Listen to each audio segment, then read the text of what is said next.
So in Scripture, gospel is, the word gospel is as narrow as the cross.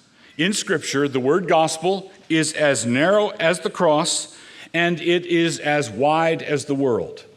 The word gospel is as narrow as the cross, and it is as wide as the world. And we, if we want to be faithful biblical Christians, must be faithful to both uses.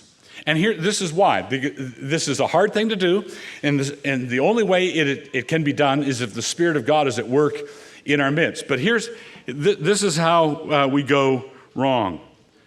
Let's just say the liberal error and the conservative error. The liberal error and the conservative error. The liberal error is this. They say that gospel applies to everything. And they do. They'll say we need to preach the gospel to everybody. The gospel's got to go everywhere. But they've got a pie dough gospel. What do you mean pie dough gospel? The farther you spread it, the thinner it gets. The farther you spread it, the thinner it gets. And by the time they get it spread over the whole world, it's nothing left. It's so thin, no sin that there's nothing there. You've got thin gospel. By the time you get out to the edges, it's not gospel anymore. It's just happy thoughts. Think happy thoughts. Shake a friend's hand, shake a hand next to you.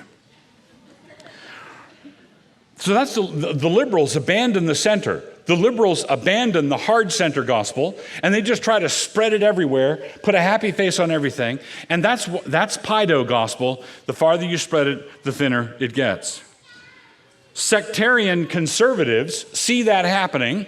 They see the liberals taking the show on the road. They see the liberals saying, let's apply this to movies, and let's apply this to Broadway, and let's apply this to politics, and let's apply this, and by the time you're done, there's just barely a whiff of anything even remotely Christian about it. And so sectarian conservatives see that error, and they say, we must not do that. We must not do that. We must preserve the gospel. We can't have a thin gospel like that. We have to have a thick gospel. It's got to be a lump. And we're going to wrap it in tin foil and put it in the back of the freezer. Why? Because we have to keep it thick. The gospel must be thick. But isn't the gospel for the world? Yes, but it's more important that it be thick. And in order for it to be thick, we have to hide it. And we're going to freeze it so it'll be frozen and hard, just like us. God's frozen chosen.